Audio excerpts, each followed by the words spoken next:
All right, here we go. It's a brand new Flyers Daily for the 17th of January, 2024. Flyers Daily, as always, presented by Ticketmaster. Make more memories live. The Flyers will be back in action on Thursday.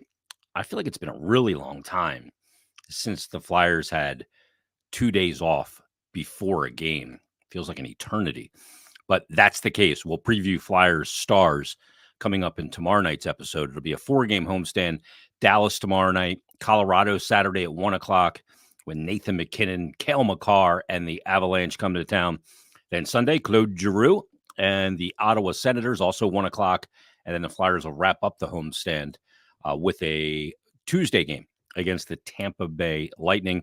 Then they're going to head out on the road for one in Detroit and come back home and wrap up the month of January with the Boston Bruins. So some intriguing teams, some pretty darn good teams as well. When you look at Dallas, Colorado, Tampa's on the come a little bit right now. Detroit is as well. And obviously Boston, one of the top tier teams in the NHL. So intriguing times, to say the least, after a 3-game sweep of a road trip.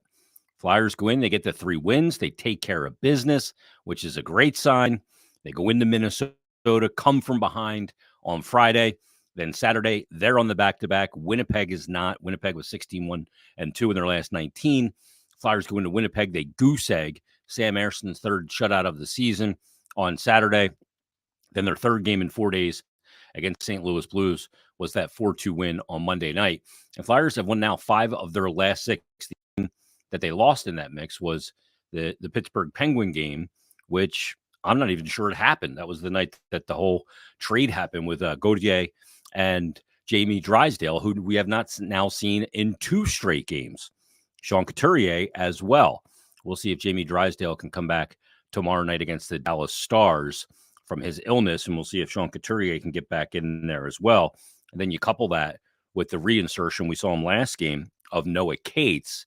And are the Flyers going to get back to a point where it's 12-6? Who stays in, who goes out from a defensive standpoint and from an offensive standpoint as well? How does this play out? Does Bobby Brink come out? Does a guy like Noah Cates play the middle, or does he go to the wing? There's a lot of intriguing questions that will get answered this week for the Philadelphia Flyers. And we have a lot of intriguing answers to questions for this episode of Flyers Daily. So I put out a tweet yesterday, and I went back and did some looking at some numbers. And I went back to November 7th. November 7th was when the Flyers lost to the San Jose Sharks. 2-1 was the final in that game. And it was San Jose's first win of the year. I think they were 0-11 at the time. And the Flyers went in, lost that first game of that road trip to San Jose. And it was embarrassing for the players. It was embarrassing for the team. And a lot of fans at that point were up in arms, as I was as well. But at that time, I had called it a big inflection point on the season. All that mattered was how they moved forward. Well, since that game, the Flyers have a record of 19-7-5. And only 2 teams in the entire NHL have a better record over the same span. Those 2 teams are the Edmonton Oilers, who fired Jay Woodcroft and have gotten their season straightened out, and the Winnipeg Jets, who have the top points percentage in the NHL. They're the only 2 that have a better record since November 7th than the Philadelphia Flyers. The Oilers are 21-6-0. The Winnipeg Jets are 21-6-2. And like I said, the Flyers 19-7-5. So it's been a very good stretch. It's a better record than Colorado over that period, the Panthers, the Canucks, the Bruins, the Hurricanes. So the Flyers have done themselves a really big favor by the way they've played. And now we're here in mid-January, and they're solidly sitting in a playoff position. And look, it's going to be tight. It's going to be tight to the wire. There's not going to be a big gap between 2 and 7, I feel, through the end of this season. And as of taping right now, the Islanders, who have a game in hand on the Flyers, are in action, and they are down in their game 3-1. So a game in hand is only useful if it's a win in hand. That's obviously never a guarantee. But the Islanders coming in, 48 points, are sitting now 6 points back of the Flyers. And if they don't get that win and pull it out in the third period on the road, then they're going to be 6 points back, same amount of games played, which is important. So the Isles not doing themselves any favors at all. Rangers did get a 5-2 win over the Seattle Kraken. So they grabbed 2 more points. They now move up 4 points on the Flyers. And the Washington Capitals got a 2-0 win over the Anaheim Ducks. So the Caps get back in the mix a little bit here. The 2 points rather gets them to 48. So they're sitting 6 behind the Flyers, but they do still, even after that game last night, have 2 games in hand. But so I put out the tweet yesterday that the Flyers, since that date, have the 3rd best record in the NHL. I figured it was a good time to take some Flyers Daily questions from the great Flyer fans. So let's get to them. XJ Sasquilla, I guess he lost his other Twitter handle. And this is a question that was asked a lot of times in the Twitter questions. He says, how does the overall team success impact the trade deadline? He said, I think it was a foregone conclusion that pretty much every pending UFA will be traded at the deadline, but now there has to be some level of concern at selling with a team in the middle of a playoff hunt and the message that it sends. And I think what Jay's referring to, not the message that it sends to the fans, but the message it sends to the locker room and the players that are going out there. As far as how does the team success impact the deadline, I think it impacts it very little, to be honest with you, where maybe before, if they were completely out of it, it's sell, sell, sell. But now that they're obviously in it, I don't think it's sell, sell, sell. I think it's sell if our price is met, if what we want to get in return, if that offer is met. So what do I mean? Nick Seeler is a prime example of a guy in this situation. I know they value Nick Seeler a tremendous amount. I know, and when I say they, I mean the front office. I know that the players value Nick Seeler a tremendous amount. So you have to have to ask yourself a value equation. Is trading Nick Seeler in this spot more prudent than keeping him if you're going to get a 3rd or 4th round pick for Nick Seeler? Now, he is a rental, not getting paid a ton of money, so he can fit on a lot of teams. So maybe you can create a market. But if you're not going to get a 2nd round pick, I wouldn't trade Nick Seeler, because then you're basically getting, like an 8% chance at a player in the 3rd round or beyond that's going to play 100 NHL games. To me, the juice is not worth the squeeze there. Now, when it comes to Sean Walker, that's a little different because he's a right shot defenseman, and they acquired Jamie Drysdale. And if Drysdale comes back from the illness and can prove that he's healthy, I think there's going to be a period of time where he needs to prove that. He missed a lot last year, started this year late. So I think there's going to be a period where you go, okay, just because Drysdale's here doesn't mean we can ship somebody off. We got to make sure that he's here and he's available. But if he is healthy and available and can stay available, then Sean Walker, I think, is a whole different ball game because of that. And because you have to make room. You have to make room for a right side guy. If Jamie Drysdale is going to play your top pairing, along with Travis Sanheim, then your second pairing right now is Sean Walker and Nick Seeler. And then your third pairing is Rasmus Ristolainen and Igor Zamula. So how do you, and we have Cam York too. So how do you do this? Does Zamula come out of the lineup? If you trade Walker, does Sanheim move back to the right side? And so you would go back to maybe York and Sanheim. And then on your second pair, or whatever you want to call it, Drysdale and Seeler. I don't know if that works, and then Ristolainen and Zamula. There's a lot to figure out here. But as far as the theory of it, or the concept of what they went into this season doing, it only tweaks a little bit, I think.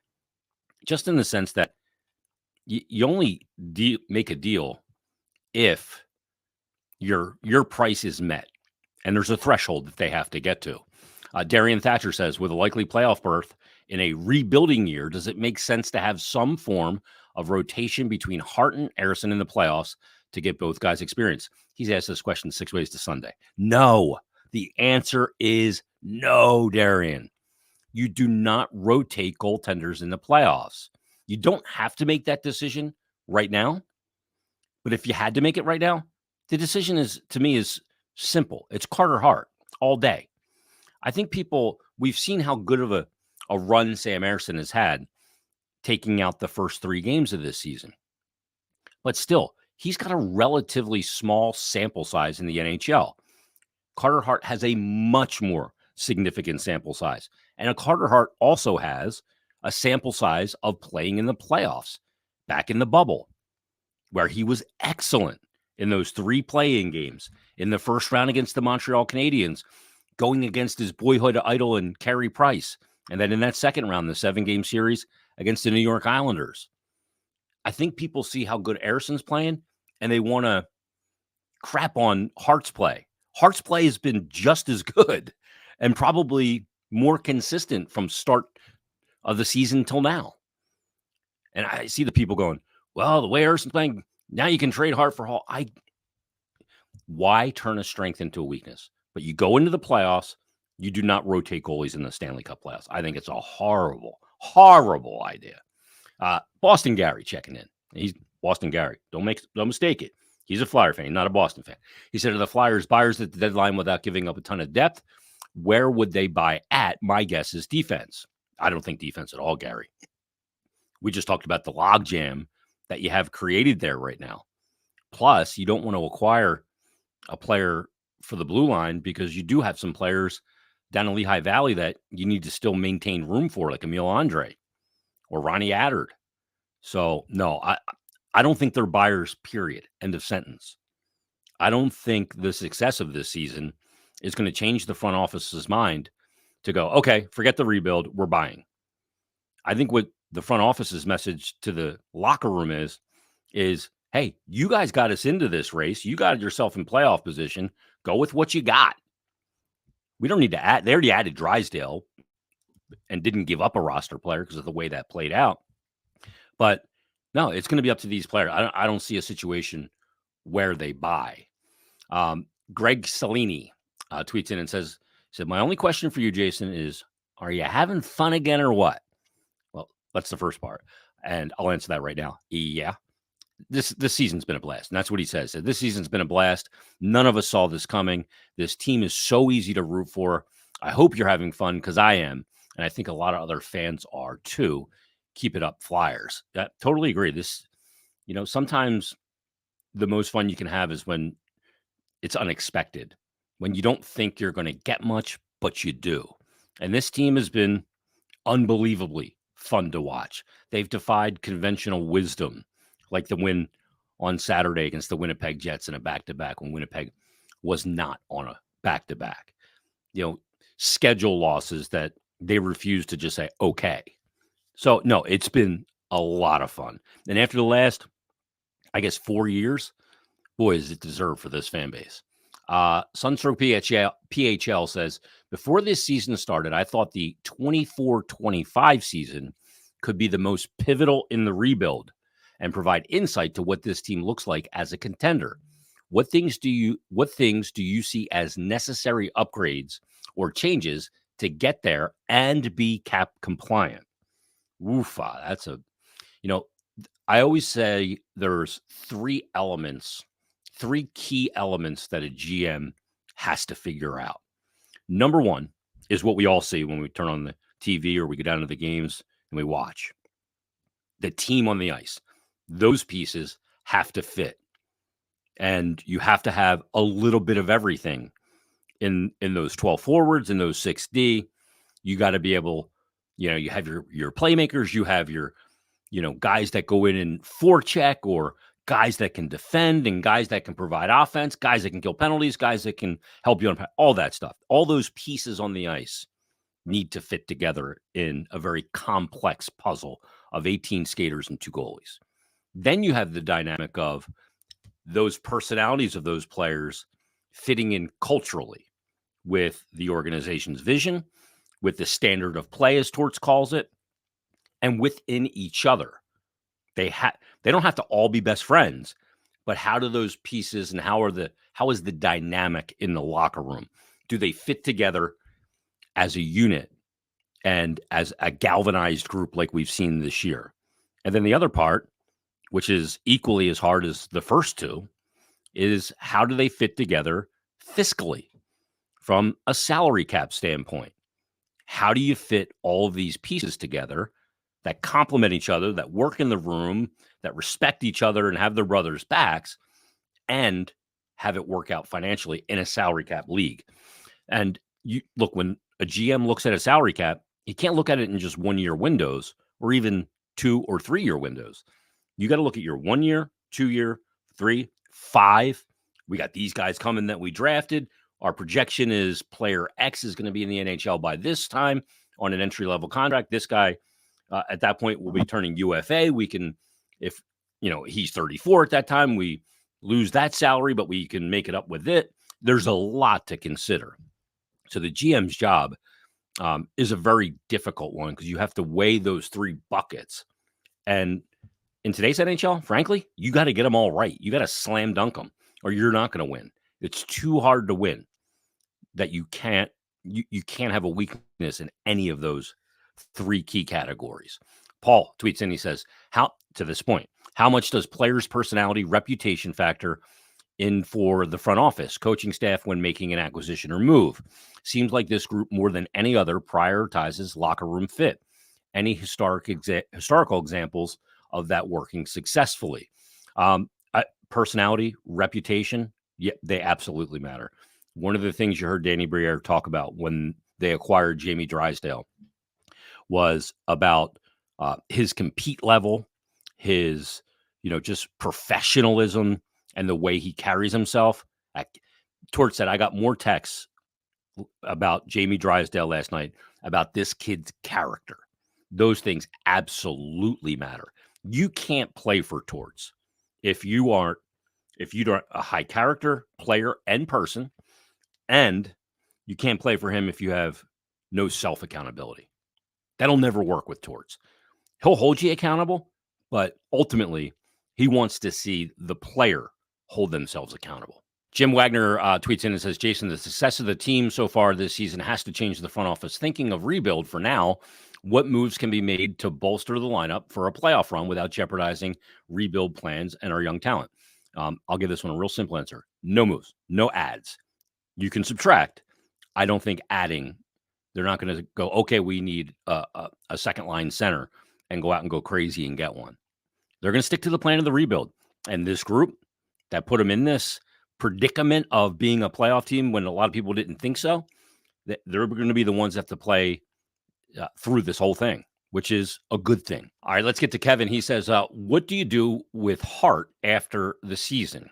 He'll be an RFA, and Ersson has come along great. And what D-man is most likely to be dealt at the trade deadline, and what returns could the returns be for Walker, Sealer, and any Konechny extension talk? Nothing on Konechny right now. Just they're letting the player concentrate on that. There's, as far as I know, that hasn't been a point of conversation. They'll get there, though. Absolutely. We know the value of Travis Konechny. Let's go to the Hart part of it. And Brian, let me couple these two together. Brian also tweeted and said, what are your thoughts on Hart's next contract? So at the end of the season, you'll have more information, how the remainder of this season finishes, and if they make the playoffs, how Hart and or Ersson plays. So we'll get that info. And obviously, Ersson will have more of a sample size. But Hart's a restricted free agent. So, look, you have to make a decision at some point because, Sam Ersson's going to want to be a starter at some point. Now, you have control because Sam Ersson's not going to be an unrestricted free agent for a long, long time. So you have time to make that decision. But you don't have, you do want to pick a direction. Right now, Carter Hart is the starter, and it's kind of end of story. And I know people really love what they've seen out of Sam Ersson. But Sam Ersson can't just walk. When his contract's up, and he's got 2 more years after this one, with that new contract Danny Briere signed him to in the summer. But the way I look at it, you have to weigh all of that. And again, like those puzzle pieces I just talked about, fitting them together, you also have the puzzle pieces of goaltending, which is always complicated because there's only one net. There's only two goalies with the big club, two goalies with the Phantoms, and two goalies with your ECHL team. You don't have, a lot of places to kind of stash a guy, let him develop, and like you do with a forward or defenseman. So you do have some guys that they drafted as well, whether that's Carson Bjarnason, whether that's Kolosov, whether that's Zagervin, or any of the guys that they have. Those guys could be on coming as well. So Kolosov, if he comes over in 2 years and he's the man like Igor Shesterkin, then obviously things change. But as far as what a contract would look like for Hart, a restricted free agent deal, I think you could see if he did a bridge deal, a 2-year or 3-year, 6.25 AAV. That's about what I could see. Look, this league right now is starving. There are so many teams starving for a goalie that can make stops. There are so many teams without it. So the value of what you're going to have to pay those guys is going to be commensurate to that. Plus, the salary cap is going to be rising. So you have that part of the equation as well. But, it's something at this point that I don't even really want to think about yet. I just want to enjoy the season before I get into those complications.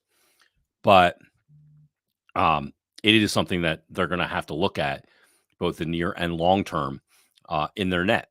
Good news is they got a lot of options that are really good. Options, especially when it comes to goaltending, are great.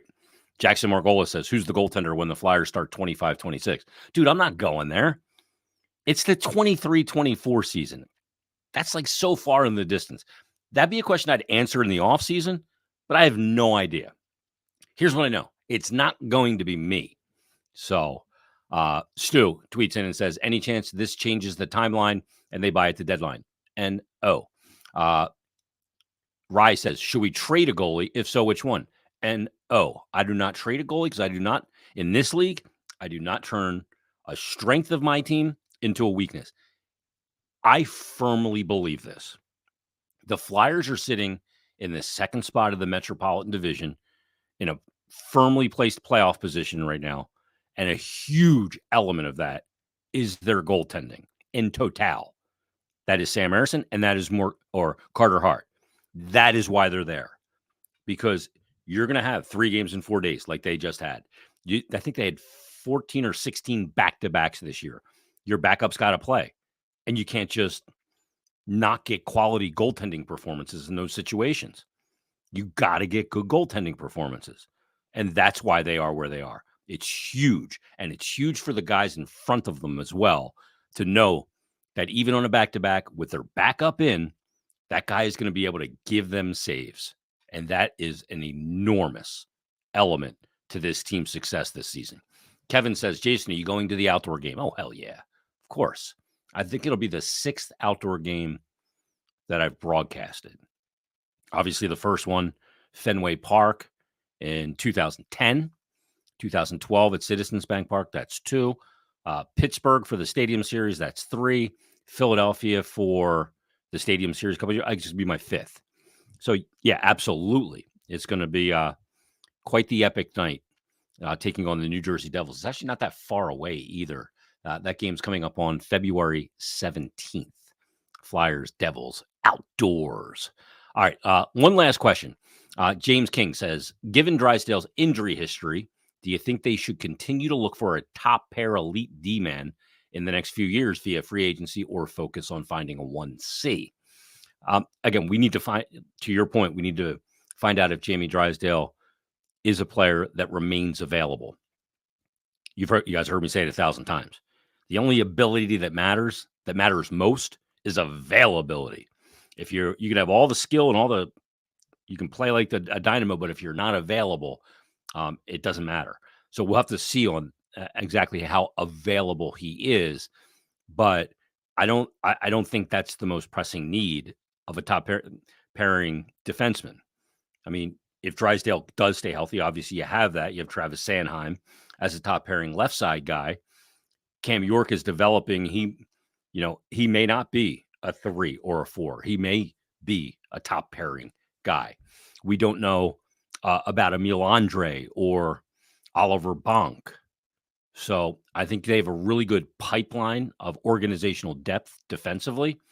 I think the area should be on finding a center, a dynamic center. How do you do that? You can do it in the draft. You can do that in free agency. You can do that in trade, but that ain't happening during the season. So it is something that they will have to focus on big picture as the rebuild continues. And just because the team is where it is doesn't mean they're not rebuilding. So great question from James to wrap it up. Flyers and the Dallas Stars coming up tomorrow night. Flyers played Dallas way back on October 21st.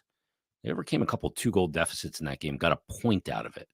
And they'll face Dallas coming up tomorrow night at Wells Fargo Center. We'll preview it coming up tomorrow as well. So join us then on a brand new Flyers Daily.